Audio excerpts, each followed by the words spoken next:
Άρα λοιπόν τα χρέη είναι σημαντικά τα οποία έχει η ΠΑΕ Πανσεραϊκός. Σε παίρνουν το 1 εκατομμύριο ευρώ.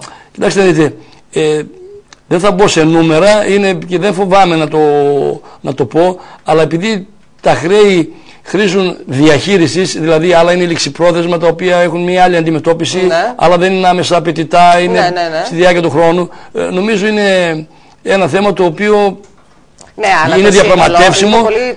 Αυτό όμως το οποίο μας καίει, πρέπει να ξέρει και τι χρωστάει και έχει λήξει και πρέπει οπωσδήποτε να το καταβάλει και τι είναι να πληρώνει αργότερα. Αυτά τα οποία είναι άμεσα, τουλάχιστον στη σχέση μας προς τους δημόσιους οργανισμούς, προσπαθούμε τώρα όλοι μαζί να ανταποκριθούμε στο μέτρο του δυνατού.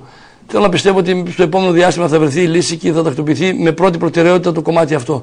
Αυτό όμως το οποίο μας απασχολεί κυρίως είναι να αντιμετωπίσουμε την καθημερινότητα, διότι γιατί αυτοί οι οποίοι περνάνε δυσκολότερα, με πρώτος τους ποδοσφαιριστές, τους υπαλλήλους, μετά τους προμηθευτές, τους ενοικιαστές, αυτοί όλοι κάποια στιγμή πρέπει δηλαδή να ανταποκριθούμε.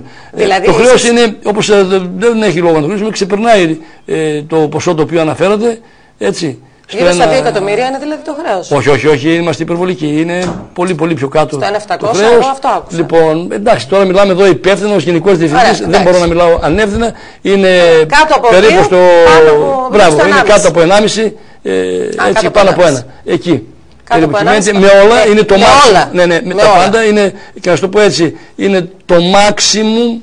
Το maximum, δεν υπάρχουν δηλαδή άλλες υποχρεώσεις της ΠΑΕ προς τρίτους. Και αυτό σας το λέω, για να το κλείσουμε, σας το λέω, γιατί 2 μέρες τώρα, αφού έχουμε κάνει εμείς όλη μας την αναλυτική, τις αναλυτικές καταστάσεις ειδικά με τα οικονομικά, όλοι αυτοί που βρισκόμαστε εκεί στην ΠΑΕ.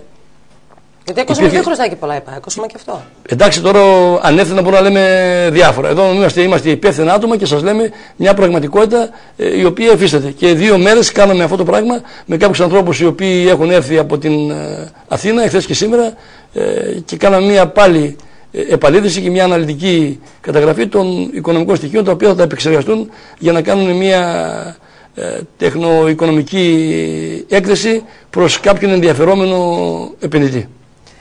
Άρα λοιπόν τα ποσά δεν μπορούμε να τα κρύψουμε, είναι περίπου εκεί. Που το μέσα σε αυτά τα ποσά συνυπολογίζονται και οι οφειλές προς τους παίκτες, οι οφειλές προς όλο το προσωπικό της ΠΑΕ. Τα πάντα, ακόμη προβλέπουμε και πιθανόν κάποια χρέη που να έρθουν στο μέλλον. Καταλάβατε, γι' αυτό δεν μπορώ να σας πω το ακριβές νούμερο το οποίο το γνωρίζω, πιθανόν να είναι μεγαλύτερο, κατάτι από το 1.500 να μπει στο 1.600, αλλά μπορεί να είναι και 1.200. Καταλάβατε, παίζουν κάποια νούμερα τα οποία δεν είναι, εξαρτάται άμεσα από εμάς.